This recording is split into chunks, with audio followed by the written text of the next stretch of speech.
All right, we move on in staying in college football, and this is really our first major college football weekend preview of the season. We know we had week 0 last week, but really, it's a great different thing when you got some just prime time football coming up tomorrow, as opposed to the likes of Nebraska and Illinois. No disrespect. But we got some good ones tomorrow. We got 5 top 25 matchups, highlighted by Penn State, Wisconsin at noon in the Big Ten. Then you got Alabama, the number 1 team in the country, meeting up with Miami in the, I believe is that the Chick-fil-A kickoff game? Yep. So the Chick-fil-A kickoff game gonna have 2 games. You got one. They always do one on Saturday and then one on Monday. Ole Miss. Okay. And then and the big one, the nightcap, is number 5 Georgia and number 3 Clemson. Big implications of that one, all the way up to perhaps the college football playoff selection show. Drink, there's obviously more than that, but just wherever you want to go, tell us what you're looking forward to this weekend. Well, you know where I'm going. Where the first stop is. We going to Atlanta. We going to play in the Mercedes-Benz Stadium. Number 1 Alabama, just so happen to be my boys. We're going down there to play Manny Diaz and the Miami Hurricanes, also known as Transfer Portal U. Here's the deal: 3:30 on ABC. We're going to go down there and see what they talking about. Hey, here's a game for Miami. If Miami's going to be real, if Manny Diaz is going to do what he's going to do, it's time to show. You did pretty well in the transfer portal. You pulled out some pretty elite talent. Let's not get it twisted. I just don't think it's going to be enough, though. Vegas got Bama by 20 in the first game of the season. And it's not like they're playing an unranked team. Like, it'd be one thing we playing Louisville or Duke, It'd be like, oh, okay, well, that's cool. But, I mean, Miami's supposed to be a team. And Vegas saying 19 and a half, I mean, I'm with it, because this is what I had to ask myself. What have Miami done to make you believe they any different from the previous 3 seasons? I mean, every primetime game Miami has been part of in the last 3 seasons has ended the same dang on way. A smoking L on national TV. Don't even get me started on how North Carolina just ran them completely over with 2 running backs, and that's it. Just 2 dudes just building their NFL stock, just running all over Miami. Either way, let me stay on topic. And then the second game that I'm just zooted and booted and ready to watch, number 5 Georgia going to number 3 Clemson. I mean, not going to number 3 Clemson. They'll actually be playing the game in Charlotte, North Carolina at the Bank of America Stadium. But Clemson is considered a home team in this game, I guess, with the neutral site and everything. But listen, a lot of questions will be answered in that game. That game will let us know, is DJU the real deal? Can he command this team? Do Georgia got enough at the wide? I mean, not Georgia. Do Clemson got enough at the wide receiver position to remind us that they're Clemson? Who is replacing Travis Etienne in that backfield? And then this offensive line. Listen, we've been kind of overlooking this offensive line. It's been slowly kind of taking steps back. Did Clemson figure out some things did they bring back enough players to make sure their offensive line is strong enough to keep DJU standing upright? And then to Georgia, listen, Georgia, this your time, man. What are we doing here? What are we doing? I understand that Georgia, they're going to be missing a ton of key players. I'm not going to, that bothers me. The problem is, Georgia, when you get these number 1 classes and these number 2 classes and these number 3 classes, nobody wants to hear that boop about who's hurt.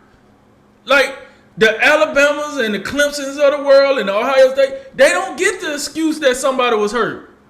They don't get that. You know why? Because they recruit at a high level. And by the way, Georgia, you recruit at a high level. So don't nobody care that you don't have Darnell Washington there. Nobody care that you're not going to have Eric Gilbert.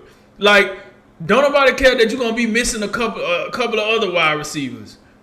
Hey, JT Daniels, I'm not too high on you, but you could change my mind on Saturday at 7:30. You could change my mind. Because Listen, you got beat out by Slovis over there at USC. I ain't forgot about that. Oh. Slovis, he took you to the woodshed over there. And matter of fact, I don't even know if Slovis is still with the program, but still, he took you to the woodshed, right? You came and transferred to Georgia. Now this your time. Your second reprieve. Can you make it happen? Now I would say this. Georgia defense, now, I talk trash about that offense, but their defense is going to come to play. You bet your bottom dollar. And you know the funny thing, Jay? One of the impact players for Georgia on defense is a Clemson transfer. Oh, wow. Deion Kendrickson, I think his name is.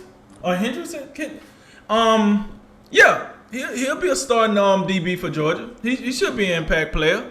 So that's going to be quite interesting to see him swap the field and be in a game this big across the team that he made his bones with, right?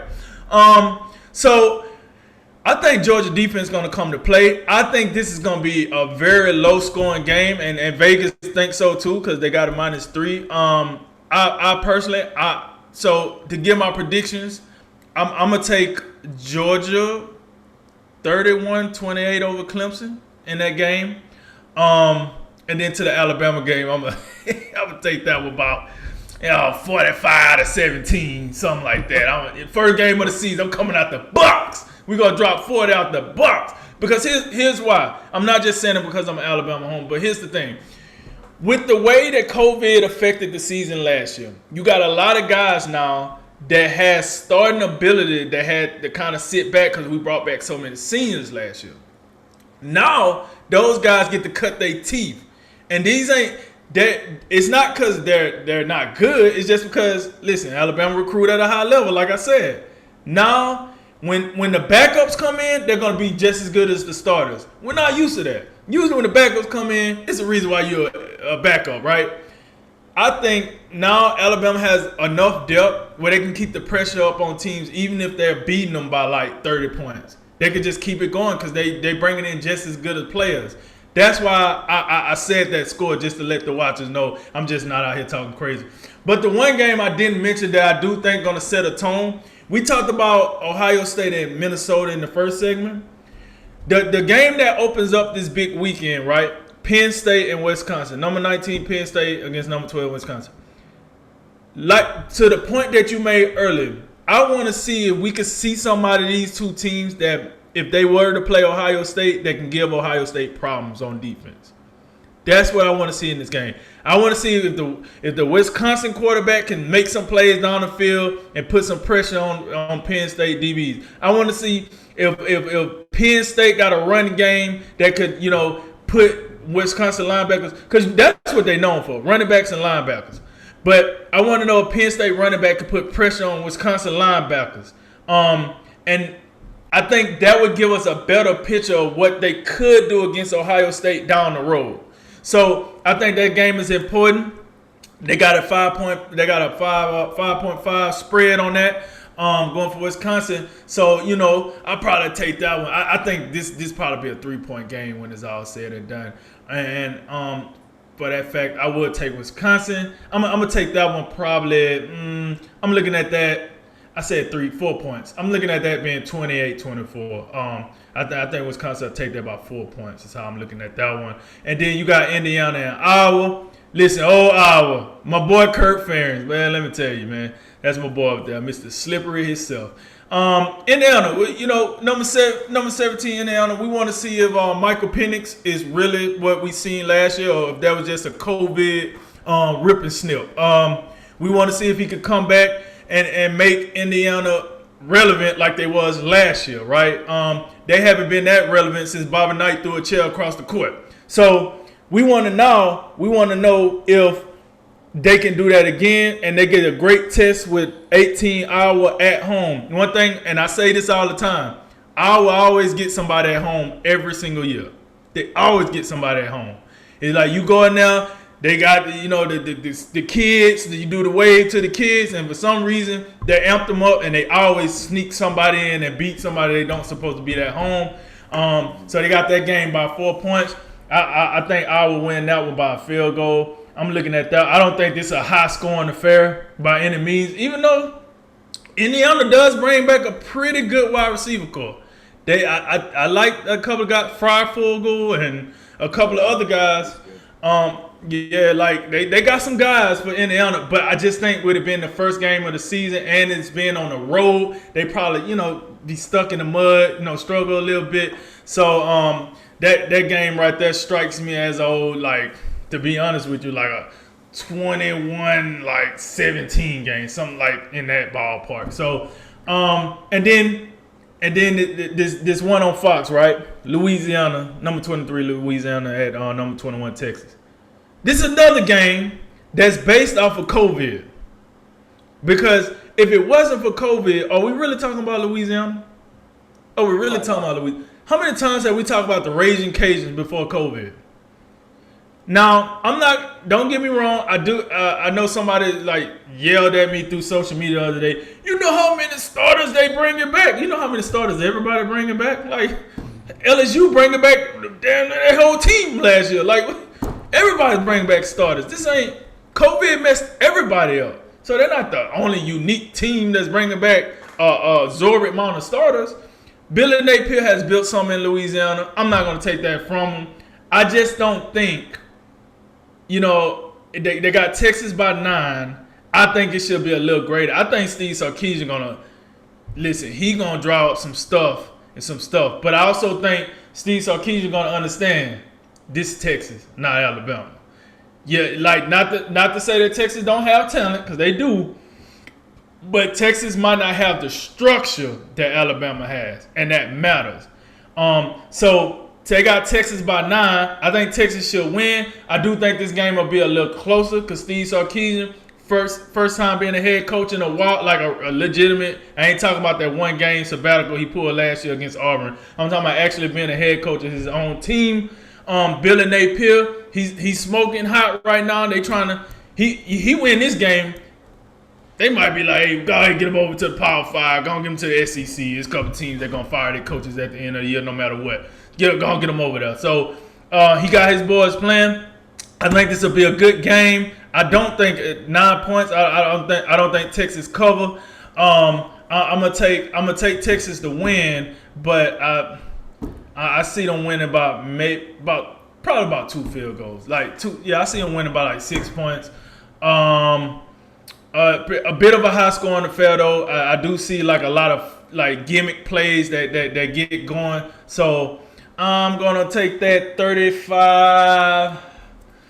Yeah, about 35-29. So I'm gonna say something like that in that ballpark for Texas. So yeah, man, that's my outlook on those 5 games. Powerhouse weekend. College football is back, baby.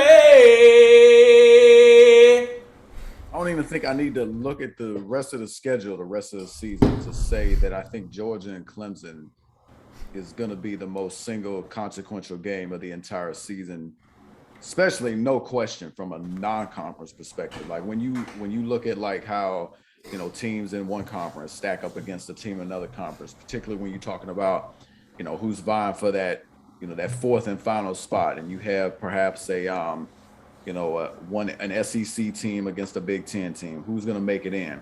Well, this is the type of game you look at, the perfect measuring stick for the head-to-head. Whoever wins this game got a major leg up, for down the line, because these are 2 teams, obviously, at least in the preseason, that they should be around the CFP to the end.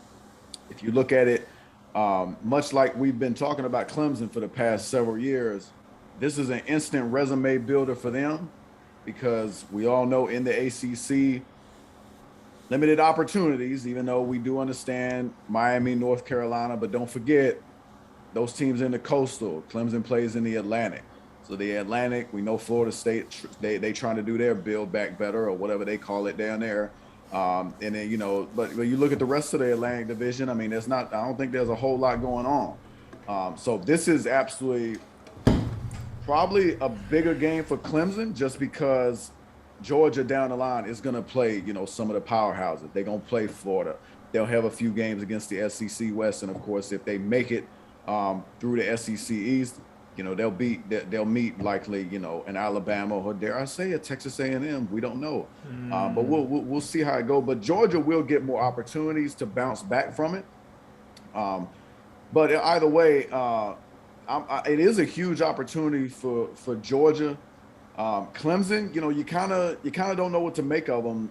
And remember the last time we saw them, you brought up the offensive line. Ohio State was getting in the backfield, and Trevor Lawrence was he was having some difficulty back there. So if that offensive line, if they haven't kind of patched up them holes and put in some repair kits, might be tough, because we know how Georgia plays defense. Georgia, year in and year out. I mean, this is a top 5 unit, and especially in this age of college football, where offenses, even Alabama now, offense kind of carries the day. Georgia their defense is their calling card. So definitely, if you're talking about a low scoring affair, I would lean Georgia. Maybe in a shootout, maybe Clemson, you give the edge to Clemson, but something tells me I do like Georgia in that game. We'll see how JT Daniels does, but could this kind of be? I'm looking at Clemson with no Trevor Lawrence, no Travis Etienne. That's a huge deal. I mean, these guys been in the backfield they were back there for 3 years together. Right. So now, we know you got DJU. What else do you have? So we'll see how it goes. I'm looking at the second game. I'm looking at is that big noon contest, Penn State and Wisconsin, for obvious reasons. We always looking at who can challenge Ohio State. And I'm gonna tell you for that game and for the other game in the Big Ten, Indiana, Iowa, the road teams are the one worth watching. I'm gonna tell you, because listen, if Wisconsin wins that game, I'm gonna be out here yawning, because I'm gonna tell you, there ain't no way you're not gonna be able to convince me, at least right now. Oh yeah, Wisconsin's ready for Ohio State. Oh yeah, well, who they got throwing the football? Because Wisconsin, every year they come out there with that ground and pound routine, and then they meet up with Ohio State. Ohio State, they got the explosiveness. That ground and pound is great and all, but Ohio State come out there with the athletes and they just run them up and down the field. They run by them. So I'm looking at Penn State. Penn State, show us something. Sean Cliff, do some stuff out there. Let's throw some pineapples over the top. Let's get it cooking. Give us some hope that you can do it, because no disrespect to Wisconsin, but I've seen this movie too many times before. And the same thing can be said down there in Iowa when Indiana moves in to take on the Kirk Ferentzes. Look, if Indiana go in there and Iowa go in there and get it done, I'm gonna be out here yawning again, because all it means is Iowa's gonna coast on to some 8-5 record.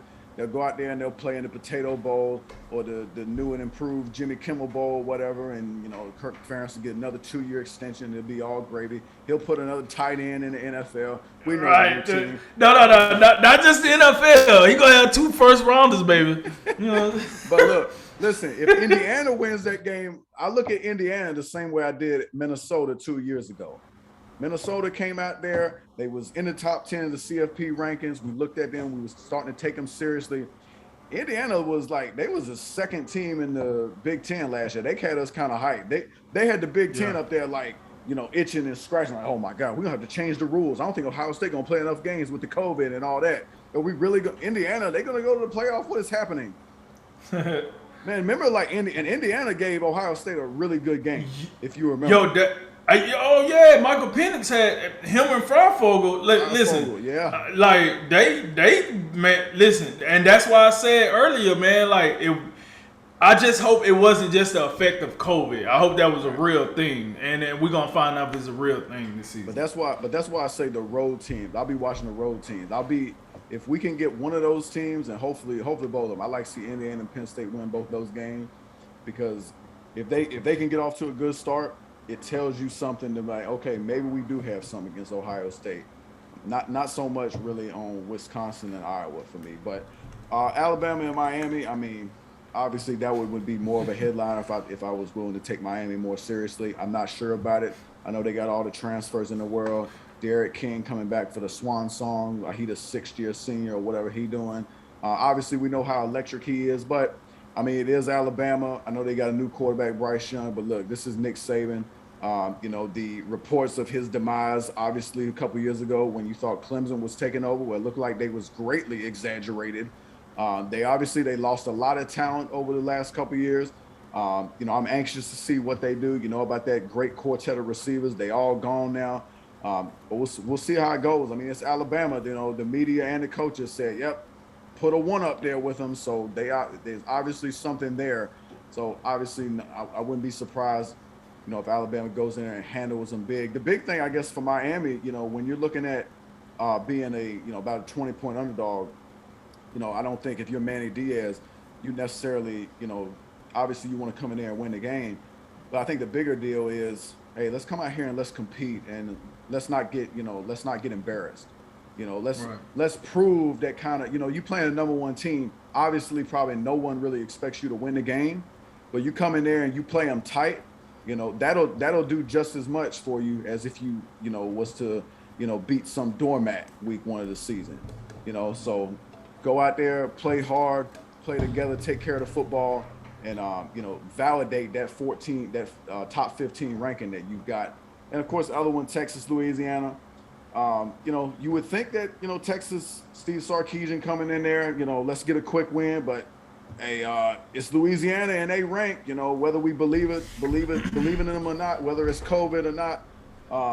That's a non-conference, that's a group of 5 game, but no time to take them for granted. You got to come in there, got to take it serious, and definitely. But also, it's an opportunity. You come out there, you handle your business, and you get a big win. Hey, we beat a top 25 team. We're doing stuff out here. And then I've been a little hard on Steve Sarkisian because as a head coach, we ain't seen much from him. We got whatever he did in Washington, came back to USC, whatever issues he had. Obviously, got a great reputation as an offensive coordinator. I love watching what he did at Alabama last year. But look, it just remains to be seen. And one final note, Cincinnati ranked 8th in the country, and they playing on ESPN Plus. So disrespect. I never. That's disrespectful. Fox, take all the Cincinnati games. ESPN is out here trifling.